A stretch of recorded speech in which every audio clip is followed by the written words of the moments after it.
Welcome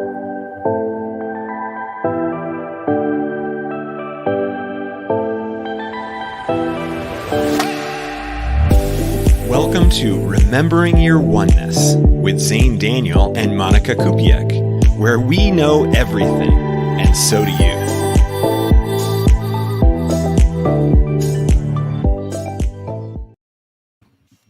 Hello. Aloha. I just realized that I didn't share this thing on on one of the Awoken TV channels, so I'm going to do that real fast. Oh no. Well, if anyone is tuning in right now, let us know where you're from. How are you doing today? If there's anything new happening in your life, you can share it with us, and maybe we'll add something to it. I'm sure we will. We'll add something amazing to it. Let's see. And then as Xane is doing that, I have a new group to share about. I'm starting a free meditations. I'm going to be doing weekly meditations 3 times a week, and you can sign up for free on my private Facebook group. It's called Island Awakening Ohana, and Xane will share that in the link below in a little bit.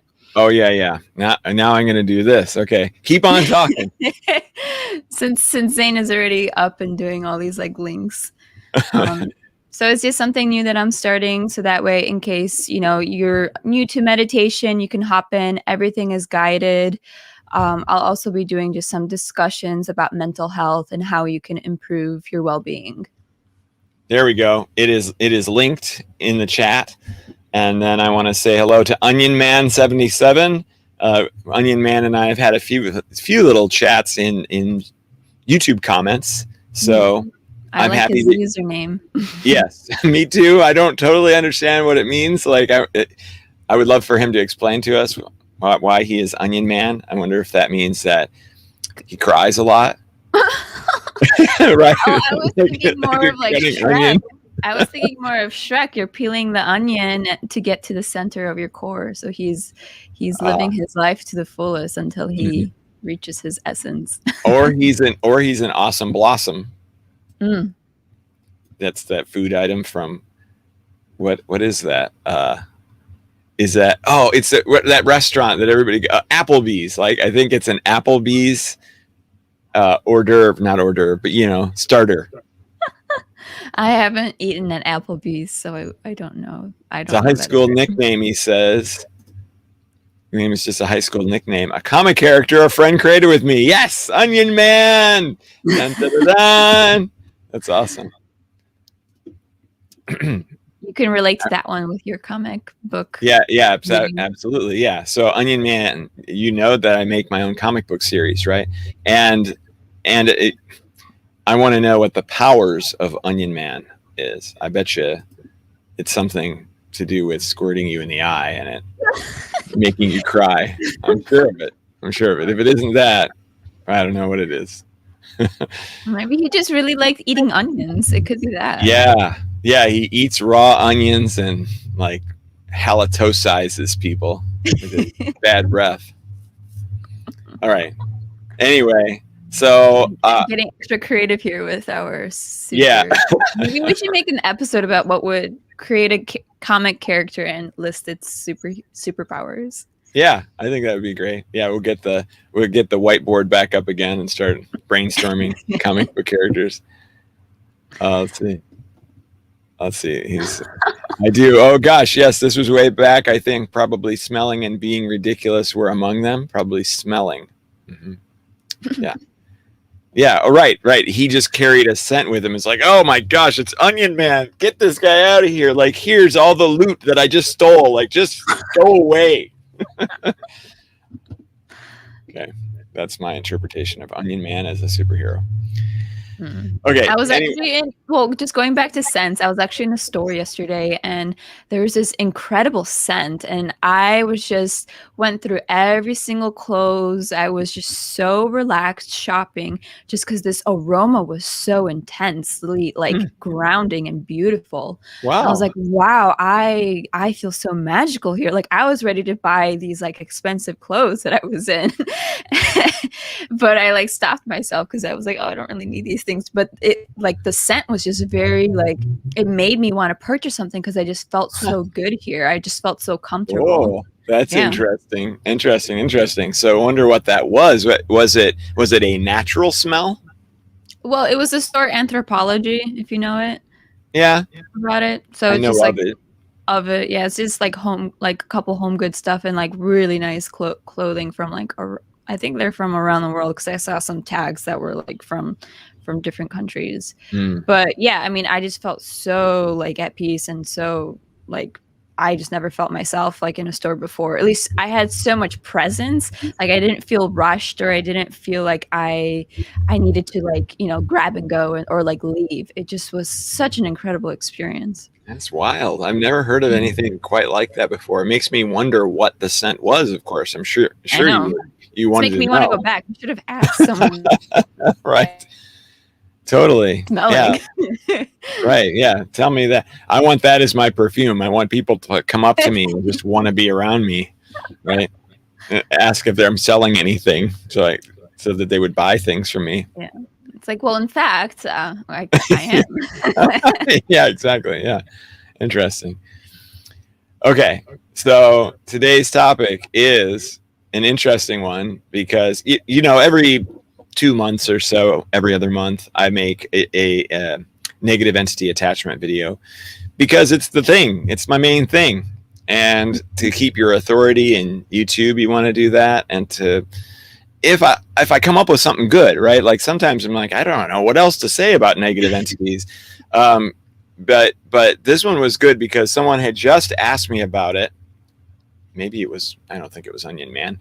Anyway, somebody had just asked me about it and said, hey, can you teach me how to do protection against entities? And I went, oh yeah, you want to know? Okay, well, you know, come to this. I was suggesting that they, you know, come to this and then we could chat about it here.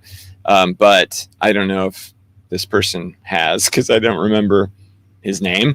But anyway, I decided, hey, that's a good topic to make an actual video for, because I have a kind of an opposite viewpoint of that most light workers do not have. And I end up getting into arguments a lot of times with light workers because they're like, no. I mean, there was one radio show that I was going to be on. I was on, and one of the hosts was going to be at the Higher Self Expo, and I had I sent a little email and said, hey, I noticed that you talk an awful lot about offering protection, you know, creating bubbles of protection on your radio show.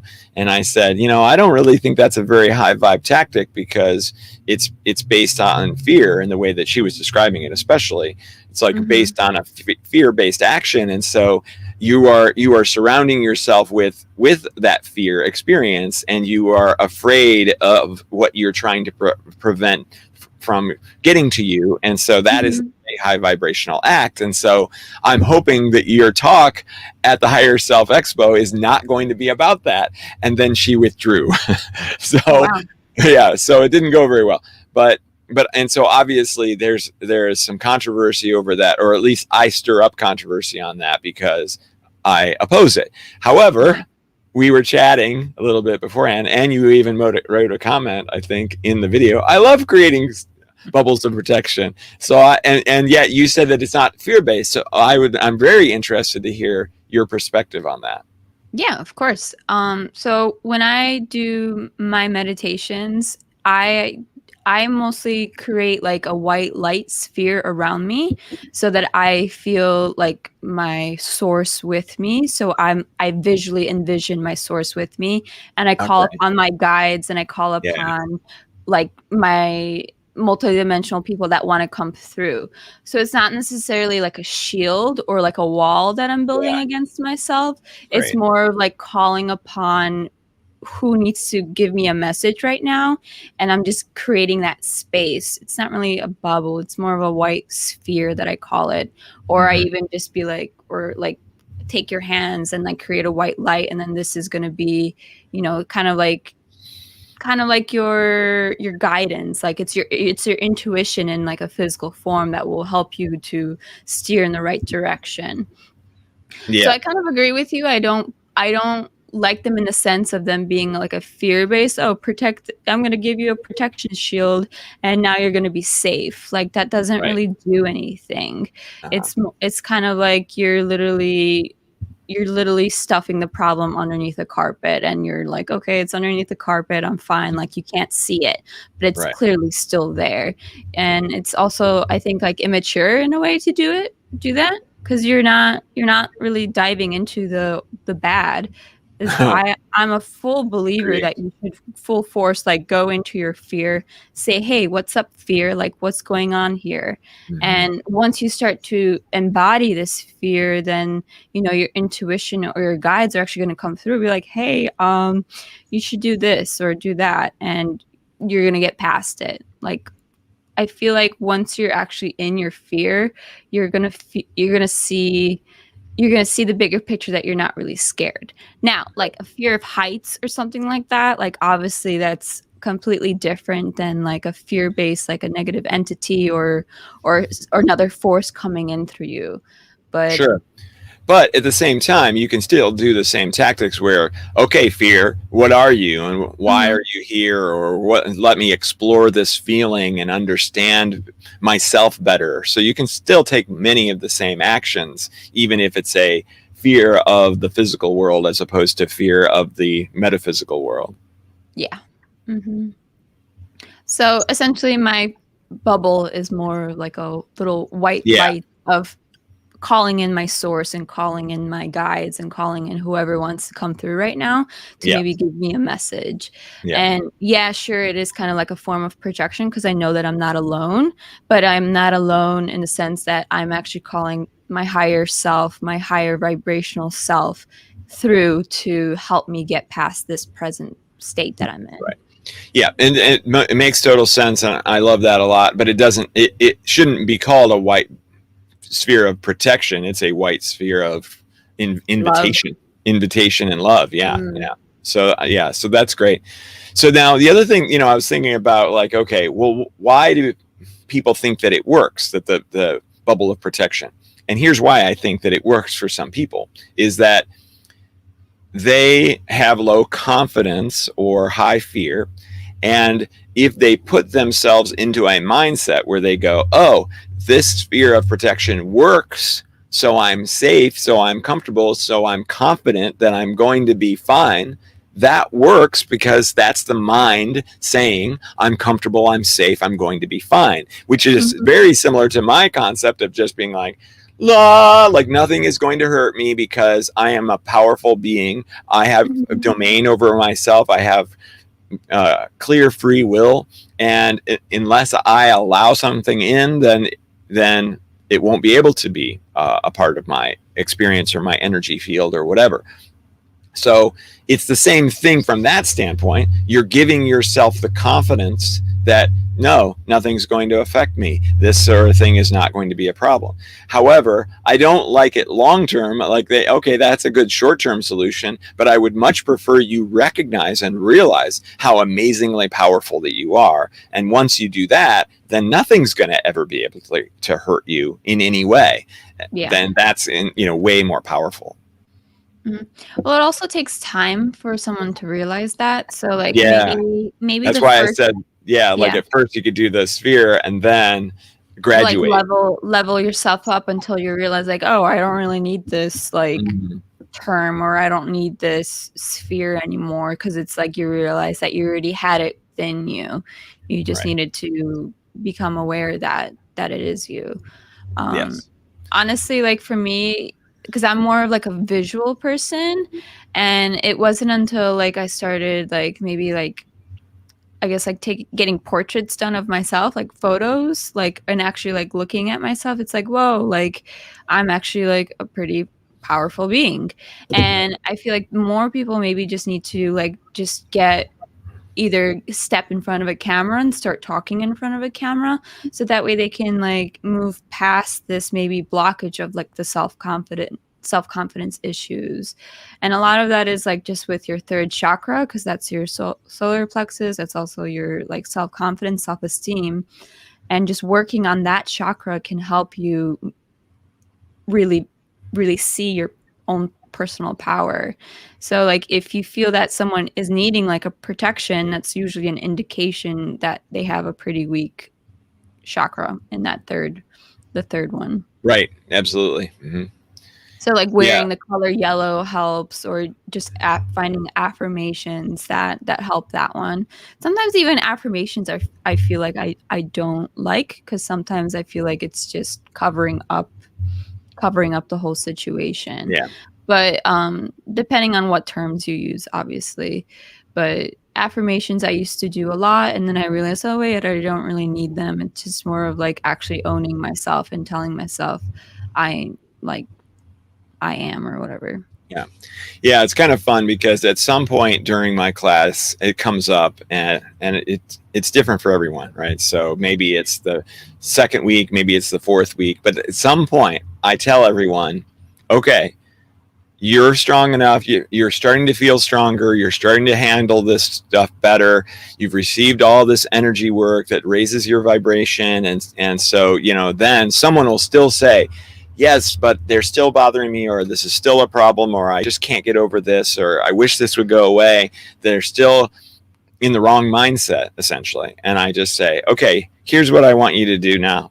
I want you to say to the universe, to the entities, to whatever it is that you're dealing with, bring it on.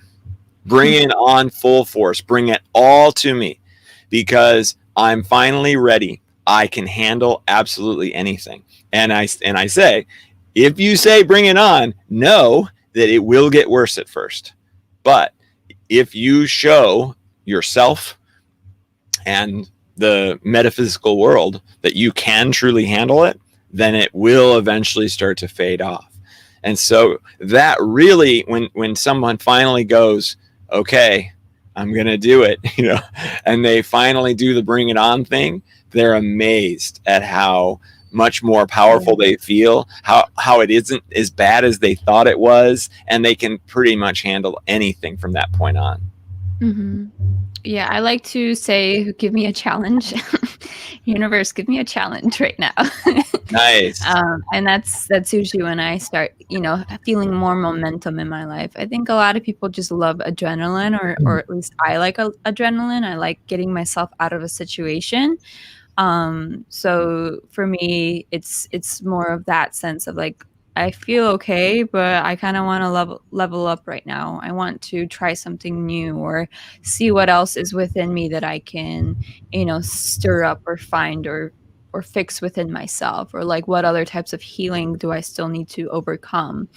And when I ask for it, I do receive it, even though it is like a negative situation. It's like a good negative, because then I'm just going to come out stronger from it. Yeah. Yeah, absolutely. And the thing too is that we humans, we pursue pleasure and we avoid pain. That is our main programming. It is our survival-based programming. I've said this before. You pursue pleasure in the form of drinking water when you're thirsty, or eating food when you're hungry, or a sexual experience. These things are pleasure filled so that you survive. And the pain things are usually death-filled, or could get you to death if you continue to experience them. So you avoid cutting yourself, you avoid touching the fire, you avoid making someone mad at you, because all kinds of pain can come as a result of that, both emotional and potentially physical. So we're pre-programmed to do that. And so when we're stuck in that situation where we're going, oh no, I don't want this negative entity thing anymore, I just want this to be gone, we're always in this backing away, trying to get away from it state, but it's always carrying with us, because that's the nature of this metaphysical experience. So you actually have to, instead of running away from it, you actually have to turn and go, bring it on, I'm ready, which is very counter to your natural response to negative experiences. So it's really empowering to turn around and really truly face whatever it is that you're dealing with. Mm-hmm. Yeah. That's good. So what else is in your negative entity course that you're seeing as a pattern within the people? That's a good question. Definitely seeing a lot of different patterns. And of course, as I've been doing it for over a year now, more and more, you see the same stuff. mostly, people come in thinking that, okay, that the process is, you do this big ritual thing, like we're going to get out our drums and we're going to get out our, our whatever else we're, our crystals, which we do use some crystal work, but not a lot. And, like this very elaborate process, because that's what most people think. They think of it almost like an exorcism or something like that, that we need to do this crazy maneuvering to get rid of the entity. And it's not that. It's not that at all. It's yes, we do a couple of things that are like that, but they're very fast. It's not like a 30-minute ritual. It's like I do my activations, just bang, and then the entities are gone. But the problem is the entities come back. So the process is much more me doing that to keep the entities away, and then they start working on these sorts of things, raising their vibration, changing their mindset, because their logical thinking mindset is wrong and their subconscious mindset is wrong. And there's all kinds of tools and stuff that I do to help people do that. So it's just not what they think, right? But each time, once we get through it, some people, their entities are gone in a couple of weeks, and some people it takes all 7 weeks, but eventually they're gone. And that's what's, amazing about it. And yet for each person, they have some sort of breakthrough during the experience. Somebody just goes, one day they just come to class and they go, I get it.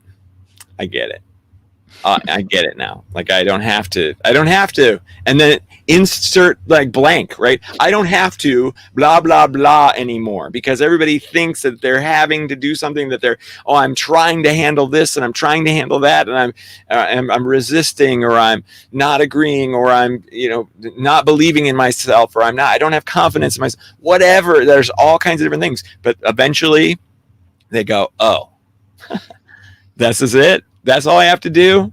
Okay, I get it.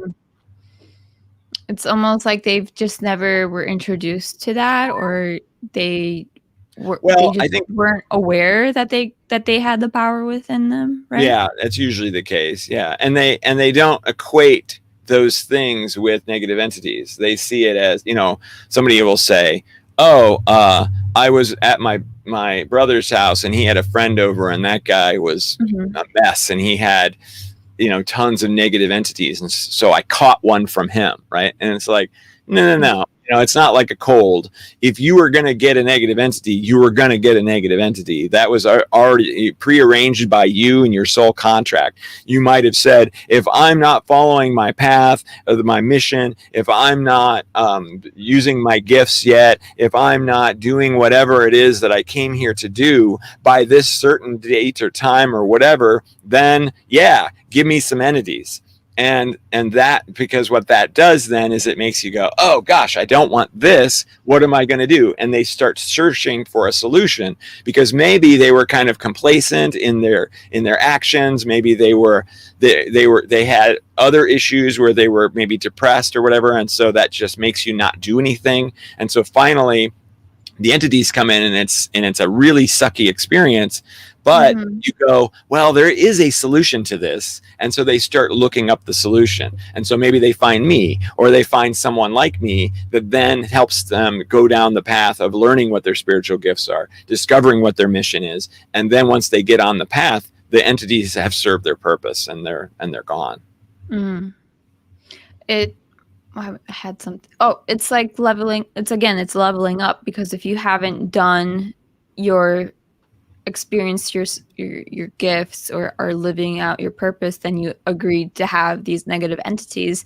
But these negative entities are just helping you to level up. Like, it's going to feel really shitty right now in the moment, but you're gonna see a whole new version of yourself when you let them go, or when you realize that you're so much stronger than them, because they're just here. You can view them as a friend. Like, if you have a negative entity now, you can be like, hey friend, what are you trying to teach me? Or like, what are you trying to tell me? Like, do you advise anything like that, to befriend your negative entity? Or not as much. Yeah, I feel like when people do that, then they kind of take the wrong approach to it. You can do it that way, but it's very easy to just take the wrong approach and to go, I'm going to befriend you because I think that'll help get rid of you. Like, okay. right, like not really befriend, like, okay, I get it. I understand why you're here. You're here to help me. And what's the lesson you want to teach me or whatever. Like, rarely do you come from a place like that when we're working with them. So I generally look at it like, I don't care what they are. I don't care who they are. I don't care. Some people go, well, I have a demon or I have this or I have that.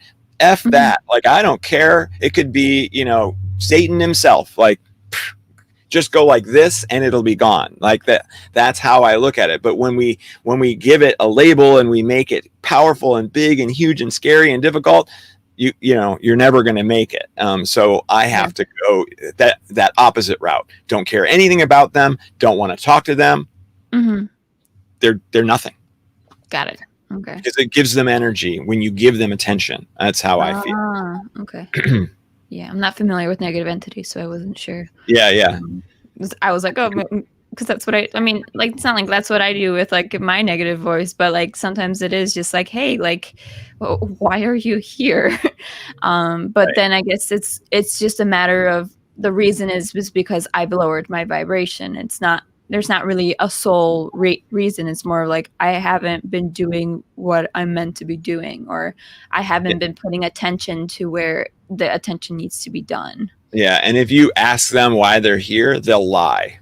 So like they're very conniving and whatever. Like, so you can't necessarily trust that response. And so that's another reason why talking to them, it's okay. But you're never really going to get the right answer out of them because they are there to really torture you in any possible way that they can to get you to do something else. And so they'll use whatever tactics they need to use. That makes more sense. I don't think you've ever explained it that way or mentioned that they kind of torture you. Oh, yeah. I mean, I end up with people every time there's at least one person who is being sexually abused by the entities. So they'll wake up in the night being like touched. They'll feel like they're being touched inappropriately or whatever. So and some of them are really awful. It's really hard to say they're here to help you. For some people, they're like, F you, this is not here to help me. But in fact, they are, just in the worst twisted possible ways you can imagine.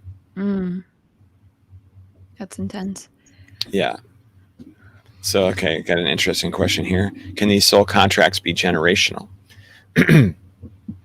Yes, but you've agreed to that too, right? So the only reason that you're going to have a soul contract is because you agreed to it before you were born. You didn't go, well, I want to be born as this individual. And then there's like underlying like, oh, we've got some soul contracts we're not going to let you know about before you come into this world. And then, oh man, I got some. No, it's not, you're going to be involved in that whole process. So you're going to decide whether you want to incarnate into that generation and deal with that or not. So it doesn't really matter in a sense whether that was part of the generational or not. Well, so in terms of people working with like ancestors and stuff like that, is that similar to what he just said of it being generational? So like, say I have a negative entity now and I remove mine, does that help the next generation to come, or does that help the ancestor line in the past type of thing? Like, do I have this negative entity because someone in my past never got to remove it, so that's why I'm not getting that it has any effect, because what I'm hearing as you're asking that question, I'm getting chills now, is that further down the line, you could choose to have one in the same way, as we were just talking about, like, oh, I should have one so that, I do this, and this in this life. So it doesn't really matter. Again, I think when we look at it in that way, we take the power away from ourselves as souls. And we love, that whole, like, past life. I've got a fear of whatever because of a past life experience, or I'm dealing with this because of a past life experience. It's all kind of the same thing. It's again, you've chosen to have that. So yeah, sure, it might be part of your past life, but it might not, and it kind of doesn't matter. We humans love to have linear understanding of things, and a past life is linear. Oh, this life when I was Mary Magdalene, then and then I was a shaman in Peru in the 1500s, and then I was Xane Daniel in the 2020s. We like that because we think of the world in that way. We think of our lives that way. But that from a metaphysical perspective, none of that is true. There is no past and there is no future and all that. So I feel like we get a lot wrapped up into these rules of past lives and current lives and all that jazz because we like rules. We humans like to get our heads wrapped around everything. Oh, this is how it works, and now I feel better because I know how it works. I don't think you do know how it works because your brain is too linear and limited to understand it fully. It's just like getting your astrology stuff being read or whatever. It's just like you getting validated for understanding. Oh, okay, well, this makes sense now. Right. It's fascinating. It's fascinating that, well, because like I never really like resonated with the whole ancestor stuff or like with past lives. Yeah, I'm always curious. I think anyone is curious. Yeah. But the ancestor stuff, I was always like not like a disconnect from it, but I just never really quite grasped it with. I don't know. Like, I feel like I can't even answer this. I know. I know what you're saying, actually, because there's so many different layers to our metaphysical understanding, and one of them is that we are source, right? So past lives kind of don't mean anything at all because we are source, and we are always source, and source is the only thing that exists, and it's the only thing to be.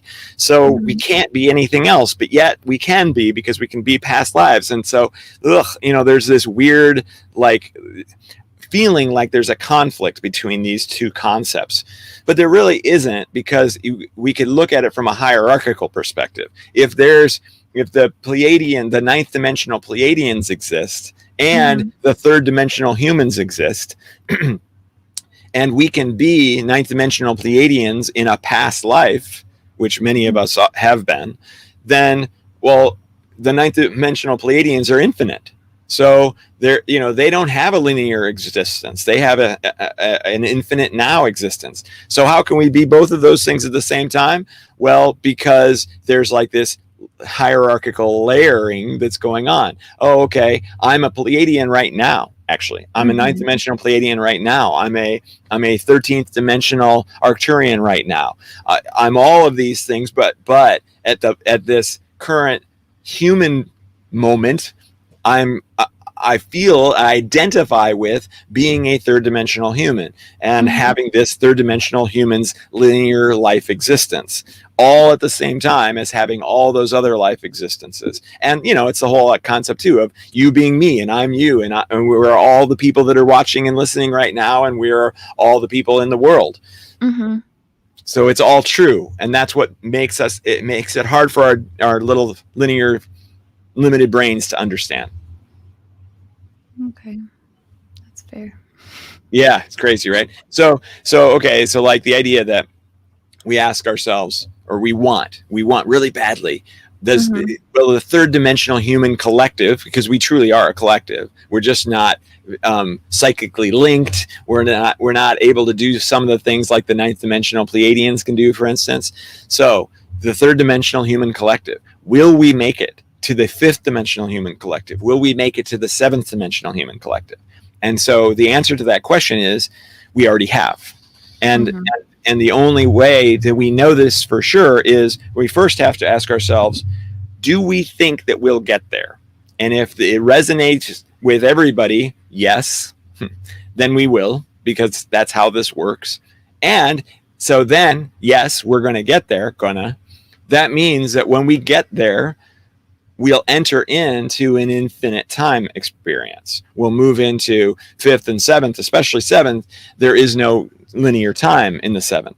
So that means that we have always been there in all directions because there's no such thing as linear time. Mm-hmm. So, so we've already made it. So if we've already made it, then why are we striving so hard to get there? Because of our limited linear three-dimensional minds that think that we need to, instead of being able to just relax and enjoy the show. Because that would be the reason we would come back and experience this, is to say, oh, well, let's find out what this third-dimensional experience, this transition experience is all about. This will be fun. This will be exciting. This will be all kinds of chaos and craziness, and then all kinds of beauty and awesomeness. Yeah. Well, it also just like takes you away from the present self, or from your present like reality again, because you're trying to find these answers and they are just going to take you into this loophole. And then you're going to like miss the pretty butterfly that passes by, or you're going to miss like, hearing the sound of the rain. Like you're going to see the rain, but you're not actually going to be actually hearing the rain or listening to it. Right. So it's like, maybe that's why I never resonated with like the ancestry thing, because it's just like another thing. Like it's another thing to learn. Like it's just it's almost like, well, how many more things do I need to know, or how many more people need to come through in order for me to finally like live in this present moment? And like even that stuff could be like, I wouldn't call it like a negative entity, but that could also be like your weights that you're putting onto yourself, until you realize like, wait, the power is still within me. It's for me to choose, or it's for me to finish this soul contract. It's not about what I did in the past or what I did to come to this moment, but it's actually just living in this moment and feeling this moment. And if it is a negative entity that's within me, then I really gotta grasp that, okay, it's just a part of me right now, but it's going to move forward. I'm going to move forward. And by saying I can move forward, or I will move forward, that's what's going to help you to transition in a way. Right. Yeah. So I love that. And so if there's anybody in our audience right now who is struggling with negative entity attachments, I ask you to ask yourself this question. Will you always be, or do you know that you will eventually get past it? I don't think I've ever heard anyone say, I'll never get past it. I think absolutely everyone says, yeah, I know I'll eventually get there. And that's true of anything, of depression, of anything that you're suffering with. If you can say, honestly, authentically, and knowingly that, yeah, I know I will get past this, I know I'll make it through, then that is really all you need. Because now you can, because in many cases, the reason you continue to suffer is because you're like, oh my gosh, how am I ever going to get past this? What am I going to do? What actions should I take? Why is this happening to me? What is wrong with me? You ask yourself all these questions that don't actually have answers, most of them. And yet you really want those answers. We go back to that comfort level and in putting things in neat little boxes. And so drop all of that and rest on the fact, I know I'm going to get there eventually. I know it. Mm-hmm. How I get there, don't know, but that's okay. The path, don't know. That's okay. When is it going to happen? Don't know, but that's okay. And that will instantly jettison you forward down that path. But the more you stay in your loophole, like you talked about, the harder it is for you to get going down that path. Mm-hmm. And it's just realizing right now that I can move forward, or like just realizing it now, because once you start saying when or if or that, like that's not the right term to use, because that's right. You second guessing yourself. But if you can say it right now in this moment, you've already started to get on that track. You've started the most important thing, which is just saying it and just feeling it just a little bit. Even if you don't feel it, or even if you don't like don't trust that you're going to get move forward. And if you can just announce it or even just write it down, like if you're a visual person, I'm such a visual person. If I write something down, I'm going to remember it. I'm going to be like, okay, this is legit. I've written it down. I feel like if you just write it down, whatever your method is. Yeah. What do you suggest? I will move forward, or I can move forward? What do you prefer? Oh, it's not even I'll move forward. It's I will get there. I will I will get there. Yeah, I will get over this issue. It will be gone. It will be a memory of mine. I know it. Yeah. Or even just saying, as a human, I am constantly moving forward. I constantly move forward. And just writing something similar down on a piece of paper, I feel like you're going to feel chills, or you're going to feel a release just by writing it down and actually seeing it and reading it. And I did that too. I think I told you, I did that with like my future lover. I wrote them like a letter. Yeah. And I had such a moving experience because once I saw it written down, I'm like, whoa, like this is so wholeheartedly true for myself. And maybe you just need to write that down for yourself right now. I will move forward. And maybe that's just the sentence that you need. Right. Yep. I will get there, or I will move forward. The move forward is interesting because you're probably saying that or needing to say that because you feel stuck, right? Like that's where you feel like there is no forward movement, even though there constantly always is, right? Yeah. So yeah, it's just acknowledging that it's like an action step. This is the action, and it's about moving forward. It's not about, being stuck in this sticky situation. Yeah, we're constantly hurtling through space and time at all moments, everywhere, and it will always be. Well, we assume that it will always be there for us to move forward into. Yeah, and I don't know if you want to go back to Joanne Harper. She had a question. I guess it goes in line with moving forward. She says, how about if we are awake, but we don't see our spirit guides or anything from our third eye? Right. I think that's the same thing with, of moving forward, because it's not really about seeing anything, or because you really don't, I personally don't physically see anything, but it's more of a feeling, or it's more of a belief thing. So it's just more about calling upon them and then just, I guess, waiting for it. Right.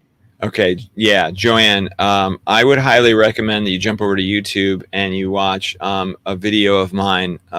It teaches you how to talk to the master, and the master is anything that is either your higher self or your guides or the angels or ascended masters or whatever. It doesn't matter. There is a voice or a perspective that is inside of all of us. We can tap into the voice of universal knowledge, and I just call it the master in that video. So it's a video called Turning Inward, I believe.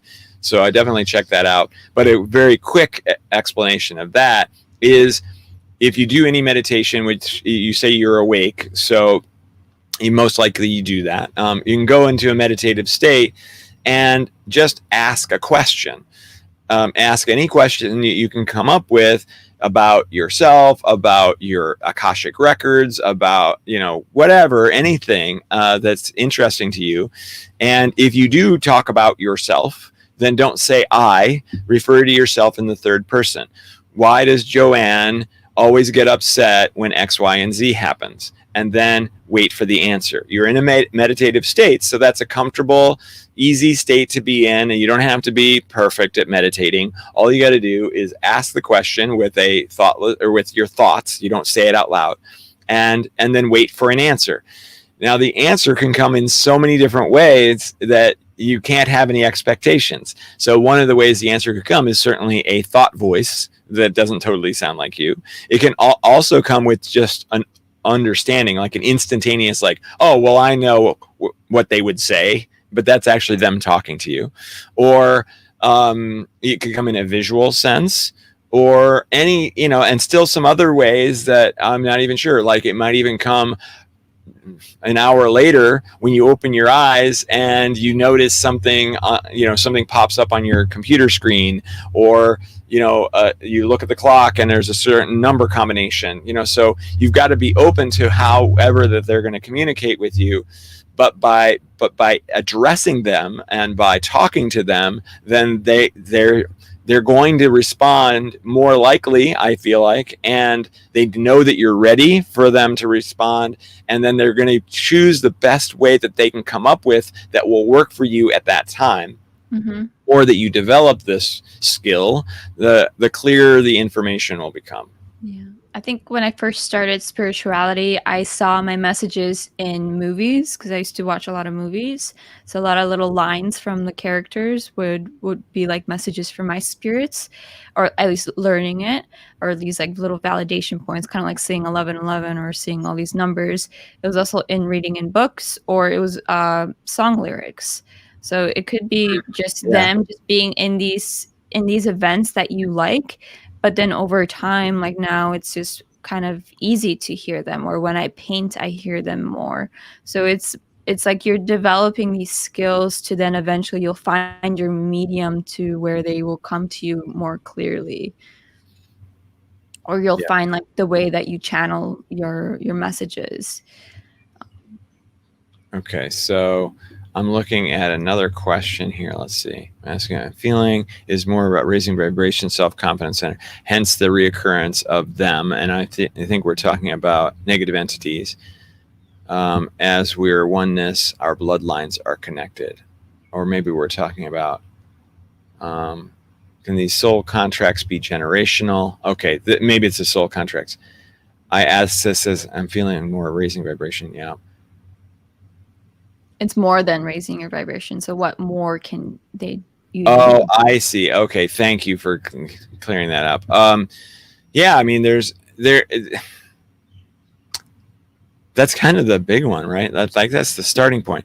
But okay, so one thing that I do for everybody in my class is that if your subconscious mind believes one thing and your conscious mind believes the opposite thing, and your conscious mind is believing the positive thing, like, oh, I love myself unconditionally, or I'm more powerful than negative entities, but your subconscious mind does not agree with the statement and believes that the entities are more powerful than you, or that you aren't, lovable, then we do things to help reprogramming the subconscious mind, because the subconscious mind can really wreak havoc on your experiences and your choices and all of that.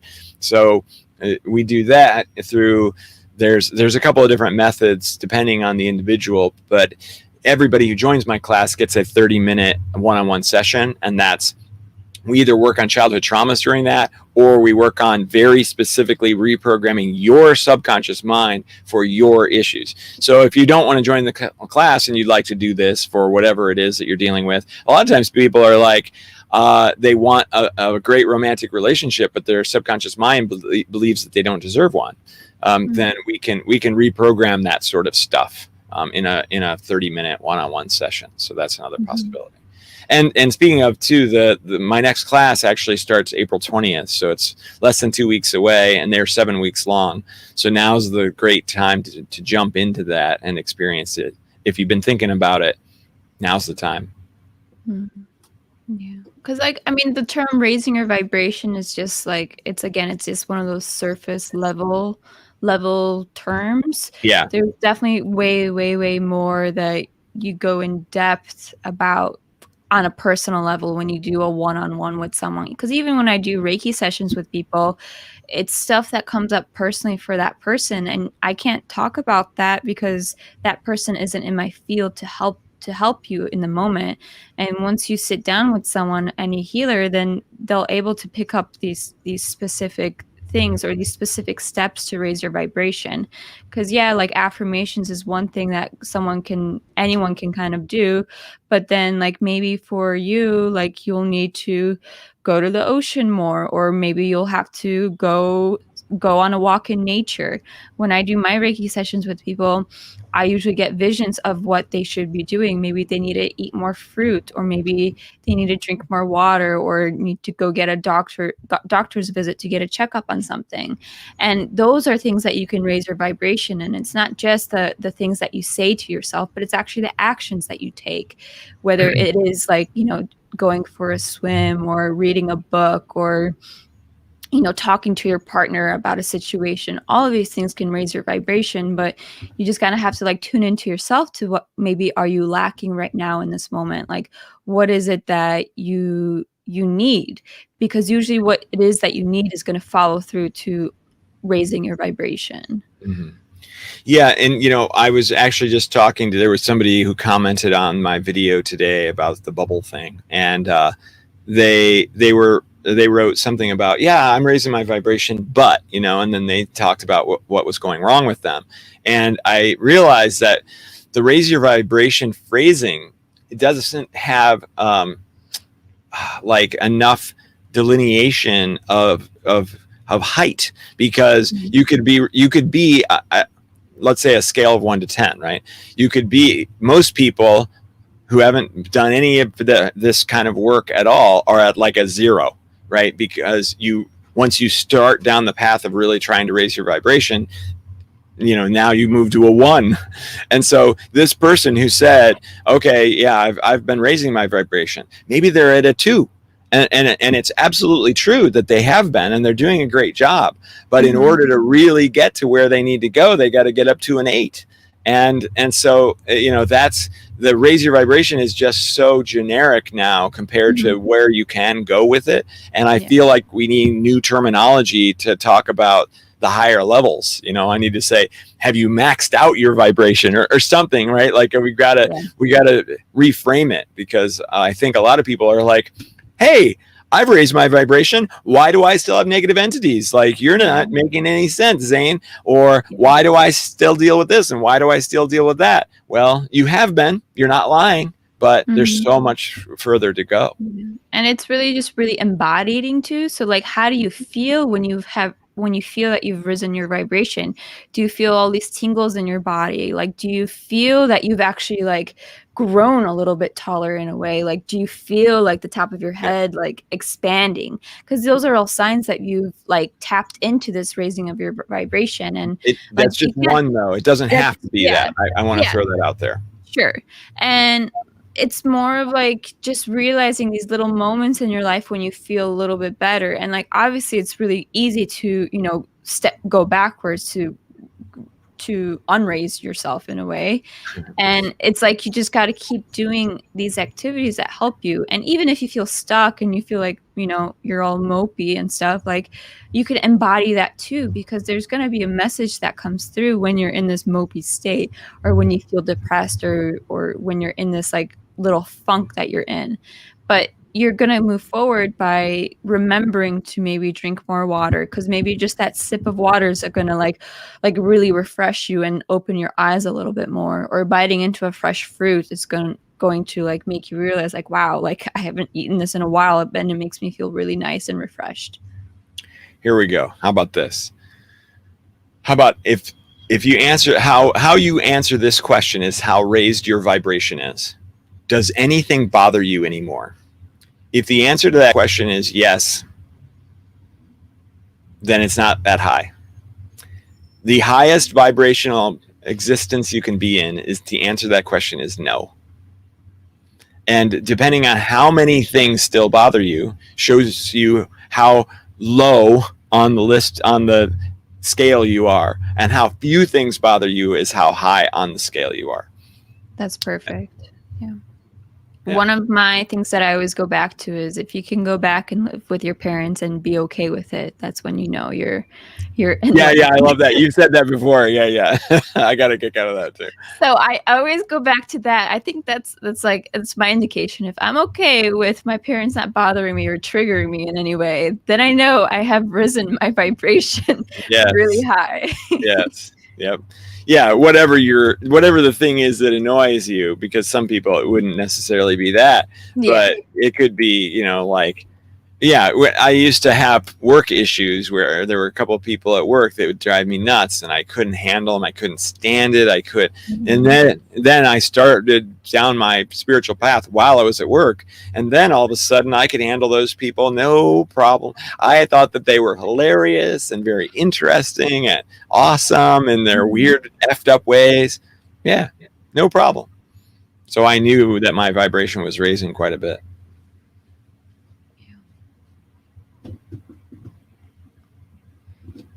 Does anybody have any questions for us? We've only got 5 minutes left. So any last thoughts or questions from anybody? This has been a good conversation. Always Yeah. always interesting topics. yeah, definitely. I kind of like it because it like challenges what I believe in and what like I hold to be true, and then it's like nice to like just get clarified in a way of like, oh yeah, this is what I believe in, or oh wait, no, I don't resonate with this at all. Like, right. This isn't me. Yeah, that's great. Yeah, it is. It's fun, and each week. I love it. You're like, you have no idea what the topic's going to be until like the morning of or the night before. Like, oh, what are we talking about? Doesn't matter. You don't need to know. We'll make it up on, or it's not really making up on the spot, but no, I feel like it's more fun this way. I feel like when I don't plan things, it's works out better than setting an expectation or whatever.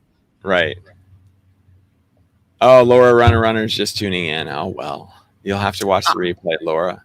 Somebody else said hello that I didn't. We were busy and I didn't say hello back. Well, if you are watching replays, you're more than welcome to watch us on Spotify or Apple iTunes or through our Facebook ones. That way, if you are, driving or something, you don't have to be wasting your battery with Facebook, and you could just go onto Spotify or Apple iTunes. Absolutely. Yeah. And then we're also broadcast on Awoken TV's Facebook and Awoken TV's YouTube. I was recently named the content director of Awoken TV. So you could find. Congratulations. Thank you. So that is really cool, kind of up and coming Gaia, kind of like Gaia. It's a little bit more expansive than that, though, because there's a mystery school in it. And when we're bringing in all these amazing light workers, and we're teaching them how to be and more entertaining, right? Like showing them how to do videos, do professional, high quality videos as a part of what they're doing. And so you can subscribe to that channel, which is on Roku, and it's on all the devices as apps and everything. So we're well on our way to being another one of those Gaia-like channels that can really provide some awesome stuff. Nice. Onion Man is asking, let's see, sorry, kind of new here. Hi, Onion Man. I was wondering, is there a workshop? Yes, there is. So let's see, it is 1 hour away. I will also provide, so I do a free workshop weekly on negative entity attachments to help people kind of understand what the heck's going on. I also talk about the detached class, so that if they want more advanced help, then they can join up to that. And so let's see, here's the link to that. Nice. You can click on that to register. And then tonight I'm doing my first free meditation at 7:30 p.m. Hawaii Standard Time. So if anybody's up late and can't sleep, that's a perfect time to do a meditation. Because my meditations help you go to sleep. And that was the Facebook link that I sent. The Facebook group. I just started it, and today is the first one. So Island Awakening Ohana. That's the name of it. You can find it on Facebook, and just request to join. It is a private group. I'll have the Zoom links on there, or it'll be also live streaming through the group as well. What time is that, like Pacific and Eastern time? Do you know those time zones, that time zone conversion? Pacific should be 3 hours forward, so that would be 10:30 p.m. Okay. And then you got another 3 hours to. But then next week, Monday and Wednesday, I have times that work better for the other time zones. Cool. Yeah. All right.